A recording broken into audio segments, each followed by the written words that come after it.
فإن السامع فی کلا الحالین ینتقل ذہنہ الی المعنی، دونوں حالتوں میں خواہ نفس سے معنی کو حاصل کریں، جب بھی سامع کا ذہن جو ہے پہنچ جائے گا اس معنی تک کیونکہ معنی کو حاصل کر رہے ہیں، اور لفظ کو حاصل کریں گے جس لفظ کو وضع کیا گیا اس معنی کے لیے، اس وقت بھی سامع کا ذہن معنی کی طرف منتقل ہو جائے گا۔ تو دونوں صورتوں میں، دونوں حالتوں میں فإن السامع فی کلا الحالین، دونوں حالتوں میں سامع کے لیے جو ہے ینتقل ذہنہ الی المعنی، اس کا ذہن معنی کی طرف منتقل ہوتا ہے، اور اس میں کوئی فرق نہیں ہے۔ وَلِذَا قَدْ يَنْتَقِلُ السَّامِعُ إِلَى الْمَعْنَى، اور کہتے ہیں بعض دفعہ ایسا ہوتا ہے، اسی وجہ سے ہے کہ کبھی سامع کا ذہن منتقل ہوتا ہے معنی کی طرف، وَيَغْفُلُ عَنِ اللَّفْظِ، جبکہ وہ لفظ سے غافل ہوتا ہے، کیونکہ ارتباط اتنا قوی اور شدید ہے لفظ کا معنی کے ساتھ، اور سامع کی توجہ فقط معنی کی طرف ہوتی ہے۔ تو بعض دفعہ کہتے ہیں ایسا ہوتا ہے کہ سامع کا ذہن معنی کی طرف منتقل ہوتا ہے اور وہ لفظ سے غافل ہوتا ہے، لفظ کی طرف اصلا اس کی توجہ نہیں ہوتی۔ وَيَغْفُلُ عَنِ اللَّفْظِ وَخَوَاصِهِ، وہ لفظ اور اس کے خواص سے غافل ہوتا ہے۔ مثلا اگر ایک شخص مجنو کے سامنے لفظ لیلا کہے تو لیلا جو اس کی محبوبہ ہے مجنو کی، وہ اس لفظ سے غافل ہے، لفظ کے خواص سے اور اس کے معنی سے غافل ہے کہ اس کے مطلب اس سے کہ اس کی خصوصیات کیا ہیں۔ لیلا کا اطلاق مثلا سیارات پہ جو ہوتا ہے وہ اس سے غافل ہے، بلکہ اس کی نظر کیونکہ اپنے محبوب اس معشوق کی طرف ہے تو فوراً اس کا ذہن اس کی طرف منتقل ہوگا، اور وہ اس لفظ اور اس کے خواص سے غافل ہوگا۔ کیونکہ جیسے ہی لفظ لیلا بولا جائے فوراً وہ سامع جو مجنو ہے اس کا دل، اس کا ذہن فوراً اپنے معشوق کی طرف منتقل ہوگا، محبوب کی طرف منتقل ہوگا، جو معنی ہے لفظ سے غافل ہوگا کہ لفظ کا مطلب کیا ہے، اس کے خواص کیا ہیں۔ کَأَنَّهُ لَمْ يَسْمَعْهُ، گویا کہ ایسے جیسے انہوں نے لفظ سنا ہی نہیں ہے، مَعَ باوجود اس کے کہ اس نے سنا ہے، کیونکہ باوجود اس کے کہ أَنَّهُ لَمْ يَنْتَقِلْ إِلَيْهِ، کیونکہ وہ اس معنی تک منتقل نہیں ہوا، إِلَّا بِتَوَسُّطِ السَّمَاعِ اللَّفْظ، مگر یہ کہ لفظ کے سننے کے ساتھ منتقل جو معنی کی طرف ہوا ہے وہ لفظ کے سننے کے ساتھ ہوا ہے، یہ انتقال ہے ہی نہیں سوائے اس کے کہ اس نے لفظ کو سنا ہے، اور لفظ کے سننے کے واسطے اور ذریعے سے ہی وہ منتقل ہوا ہے اس معنی تک۔ لیکن گویا ایسے ہے کہ جیسے اس نے لفظ سنا ہی نہیں ہے، کیونکہ فوراً اس کا ذہن معنی کی طرف منتقل ہو گیا ہے۔ وَزُبْدَةُ الْمَغْزِ، کہتے ہیں اس ساری بحث اور اس ساری گفتگو کا جو نچوڑ ہے، زبدہ کلام جو ہے وہ یہ ہے کہ ان ھذا الارتباط، یہ والا جو ارتباط اور یہ والا جو تعلق ہے لفظ کا معنی کے ساتھ، یجعل اللفظ والمعنی کشیء واحد، قرار دیتا ہے لفظ اور معنی کو ایک ہی چیز۔ گویا لفظ اور معنی دو چیز نہیں ہے بلکہ یہ دونوں ایک ہی ہیں، جو لفظ ہے وہ معنی ہے اور جو معنی ہے وہی لفظ ہے، یہ دونوں ایک ہی چیز ہیں۔ فَإِذَا وَجَدَ اللَّفْظ كَأَنَّمَا وَجَدَ الْمَعْنَى، پس جب لفظ پایا جائے گویا ایسے جیسے معنی پایا گیا، یہ معنی ہے۔ پس جب لفظ کا وجود ہے، لفظ موجود ہو، گویا ایسے جیسے معنی موجود ہے۔ ہو نہیں سکتا کہ لفظ اور معنی نہ ہو، کیونکہ ارتباط دونوں کے درمیان قوی اور شدید ہے۔ فَلِذَا نَقُولُ، پس اسی وجہ سے ہم کہتے ہیں وجود اللفظ وجود المعنی، جو لفظ کا وجود ہے وہی معنی کا وجود ہے۔ لفظ اپنے وجود میں معنی کے وجود کے ساتھ سے جدا نہیں ہے، منفک نہیں ہے، جب بھی لفظ ہے بس گویا معنی ہے۔ وَلَكِنَّهُ وُجُودٌ لَفْظِيٌّ لِلْمَعْنَى، لیکن یہ جو لفظ کا وجود ہے اگرچہ معنی کا وجود بھی ہے، لیکن یہ جو لفظ کا وجود ہے جو دلالت کرتا ہے معنی کے وجود پر، یہ لفظ کا وجود وجود لفظی ہے۔ کہتے ہیں وَلَكِنَّهُ، یہ جو لفظ کا وجود ہے وجود لفظی، یہ لفظی وجود ہے للمعنی، معنی کے لیے۔ اے ان الموجود حقیقتاً هو اللفظ لا غیر، کہتے ہیں اگر ہم حقیقت میں غور کریں،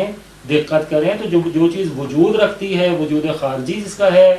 وجود خارجی یعنی اس لحاظ سے کہ ہم زبان سے بول رہے ہیں اور سننے والا اس کو سن رہا ہے، تو یہ جو اس کا وجود ہے حقیقی طور پر وہ لفظ کا وجود ہے، معنی تو حقیقتاً ابھی نہیں ہے، لیکن کیونکہ لفظ کی دلالت معنی پر ہے تو پس گویا جو موجود ہے وہ معنی بھی ہے۔ کہتے ہیں کہ اے ان الموجود حقیقتاً هو اللفظ لا غیر، کہتے ہیں جو موجود ہے حقیقتاً وہ لفظ ہے، معنی تو موجود نہیں ہے۔ وَيَنْسُبُ وُجُودُهُ إِلَى الْمَعْنَى مَجَازًا، اور نسبت دی جاتی ہے اس لفظ کے وجود کی معنی کی طرف مجازی طور پر، کہ یہ جو ہے لفظ کا وجود حقیقی ہے اور لفظ کی جو نسبت دی جا رہی ہے وجودی طور پر معنی کی طرف کہ معنی کا بھی وجود ہے، یہ مجازن ہے۔ لیکن بسبب ھذا الارتباط الناشئ من الوصف، کہتے ہیں یہ اور یہ جو ارتباط ہے یہ پیدا ہوا ہے اس کے ارتباط کے پیدا ہونے کا جو سبب ہے وہ وضع سے ہے کہ یہ وضع میں واضح نے اس لفظ کو معنی کے لیے وضع کیا ہے. بس جب واضح نے لفظ کو معنی کے لیے وضع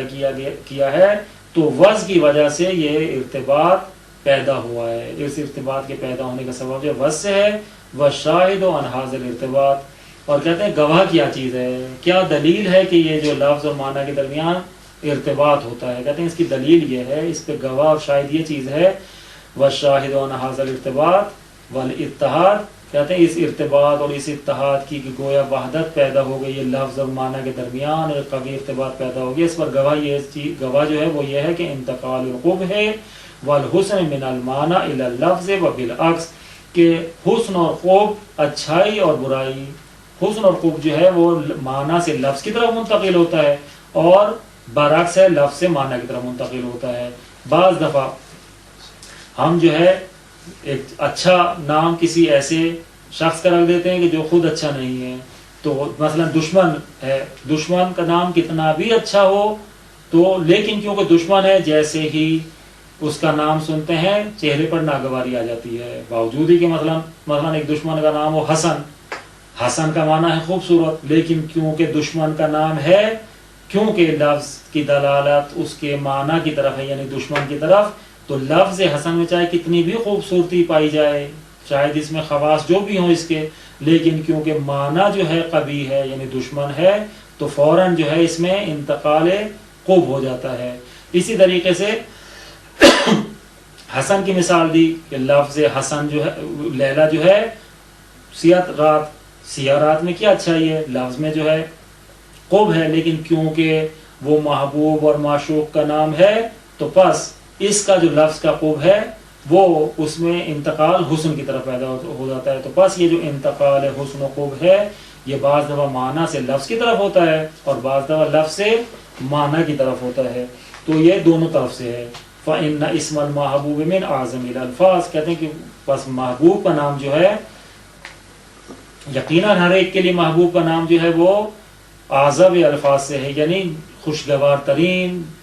بہترین, اچھے الفاظ سے ہے. عند المحب, چاہنے والے کے نزدیک, جو چاہنے والا ہے محب ہے اس کے نزدیک محبوب کا نام اس سے زیادہ کون سا میٹھا اور شیرین نام ہوگا, تو اس کے نزدیک جو خوشگوار ترین شیرین ترین نام ہے وہ اپنے محبوب کا نام ہے, چاہے وہ جو بھی ہو. وَإِنْ كَانَ فِي نَفْسِهِ لَفْظًا وَحْشِيًا, اگرچہ وہ محبوب کا نام ایک ایسا لفظ وحشی ہو, يَنْفُرُ مِنْهُ السَّمْعُ وَاللِّسَانُ, کہ جس سے زبان اور کان دونوں نفرت کرتے ہوں, ناگواری محسوس کرتے ہوں. مثلا جیسے یہی لفظ لیلا, کہ اگر لفظ لیلا کسی ایسے شخص کو کہہ دیں کہ جس کا نام نہ ہو تو کہے مجھے کیوں سیارات سے تشبیہ دے رہے ہیں, تعبیر کر رہے ہیں. لیکن اگر محبوب کے لیے کہا جائے تو اس سے زیادہ کیا محب کے نزدیک اچھا ہوگا, وہ کہے گا بہترین وہ ہے. کیوں؟ کیونکہ محبوب کا نام ہے. وَإِنْ كَانَ فِي نَفْسِهِ, اگرچہ یہ جو محبوب کا نام ہے بذات خود اپنی ذات میں لفظاً وحشیاً ایک ایسا لفظ ہو جو وحشی ہو. وحشی ہو یعنی کیا, یعنی ينفر منه السمع واللسان, کہ ینفر یہ جو ہے اس کی صفت ہے, اس کے معنی کو بیان کر رہی ہے کہ وحشی ہو یعنی کیا, یعنی جس سے سماعت, سننا اور بولنا زبان جو ہے ناگواری محسوس کرے, نفرت کرے. وہ اسی طریقے سے وَاسْمُ الْعَدُوِّ مِنْ أَسْمَجِ الْأَلْفَاظ, اور جو دشمن کا نام ہے وہ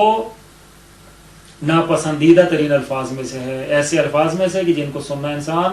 ناگوار محسوس کرتا ہے. وَإِنْ كَانَ فِي نَفْسِهِ لَفْظًا مُسْتَمْلِحًا,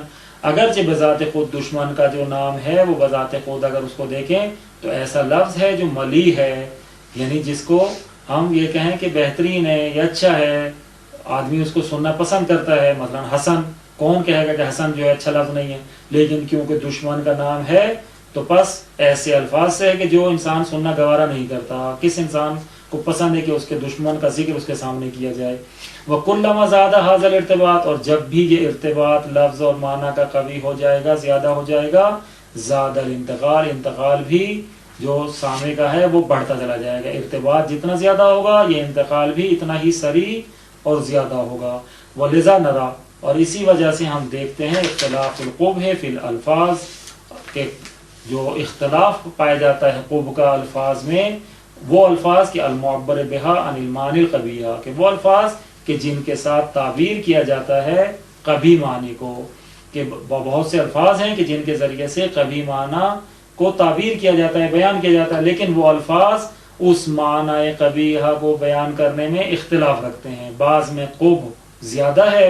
برائی زیادہ ہے، اور بعض میں قبح کم ہے یا نہیں ہے. جیسے بیان کریں نحو تعبیر، جیسے تعبیریں بیان کرنا، ان عورت الانسان، انسان کی شرمگاہ کے بارے میں، کہ انسان کی شرمگاہ کو عربی زبان میں مختلف تعابیروں اور مختلف الفاظ کے ساتھ بیان کیا گیا ہے، مختلف تعبیرات ہیں شرمگاہ کے لیے. فکثیر الاستعمال، بس اس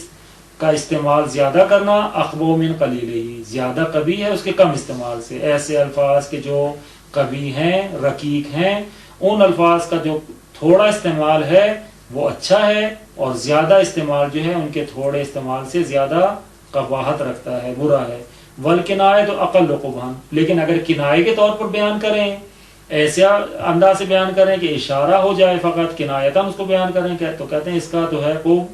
بہت تھوڑا ہے، برائی بہت تھوڑی. بل قد لا یکون فیہا قبح، بلکہ کبھی تو ایسا ہے کہ اس میں اصلاً برائی ہے ہی نہیں، قبح ہے ہی نہیں. کنایہ میں یا قبح تھوڑی مقدار میں ہے، یا اصلاً کنایہ میں قبح نہیں ہے. کیوں؟ کیونکہ اس لفظ کو کنایتاً اور استعارتاً بیان کیا، ایسا نہیں ہے کہ اس کو جو ہے کھول کر صریح انداز میں بیان کیا ہو. کما کن القرآن الکریم بالفروج، جیسے کہ قرآن کریم نے فروج سے جو ہے کنائے کے طور پر استعمال کیے ہیں، کہ کنائے کے طور پر جو ہے شرمگاہ کو فروج سے تعبیر کیا ہے، انسان کی عورت کو فرد سے تعبیر کیا، اور یہ جو فرد سے تعبیر کرنا ہے قرآن مجید کا انسان کی شرمگاہ کو، یہ بطور کنایہ ہے، یعنی شگاف. اب شگاف کا اطلاق جو ہے انسان کی شرمگاہ پر جو قرآن نے کنایتاً کیا ہے، اس میں کوئی قباحت نہیں ہے، حسن ہی حسن ہے کہ انسان اس چیز کی طرف متوجہ بھی ہو جائے اور کنایتاً اس کو استعمال کیا جائے، کھول کر بیان نہ کیا جائے. وَقَضَى رِسَانَةُ التَّعْبِيرِ وَقَضَى رِسَانَةُ التَّعْبِيرِ وَضُوبُتُهُ يُعْطِي جِمَالًا فِي الْمَعْنَى، کہتے ہیں اور اسی وجہ سے اسی طرح سے ہے کہ تعابیر کا پختہ ہونا یا تعابیر کا جو ہے میٹھا ہونا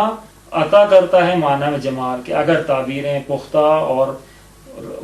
وہ ہیں جو مطلب کو اچھے طریقے سے بیان کرتی ہیں، یا تعبیروں میں مٹھاس ہے، تو وہ جو ہے معنی میں بھی جمال پیدا کر دیتی ہیں. لا نجدہ فی التعبیر رقیق الجافی، کہ جس اس کو جو ہے مٹھاس کو ہم نہیں پاتے ان رقیق تعبیروں میں کہ جو خالی ہیں، کہ جن میں کوئی جان نہیں ہے، اندر سے خالی ہیں، کوئی مطلب نہیں پہنچاتی. تو وہ تعبیر جو رقیق ہیں یعنی گھٹیاں ہیں اور اندر سے خالی ہیں، ان میں ہم یہ خوبصورتی نہیں پاتے کہ وہ معنی میں کوئی خوبصورتی عطا کریں. فَيُضْفِي جَمَالُ اللَّفْظِ عَلَى الْمَعْنَى جَمَالًا وَظُوفَةً، بس یہ جو تعبیر ہیں جو میٹھی ہیں اور پختہ اور عمدہ ہیں، یہ لفظ میں جمال پیدا کرتی ہیں اور لفظ کے جمال کو اضافہ کرتی ہیں معنی پر. کہ جتنا لفظ خوبصورت ہوگا، لفظ میں خوبصورتی ہوگی، وہ لفظ کی خوبصورتی جو ہے وہ معنی پر بھی اضافہ کرے گی، جمال اور مٹھاس کا. جتنا لفظ اچھا ہوگا اتنا ہی لفظ میں معنی میں مٹھاس پیدا ہوتی چلی جائے گی. اللہم صلی علی محمد و آل محمد.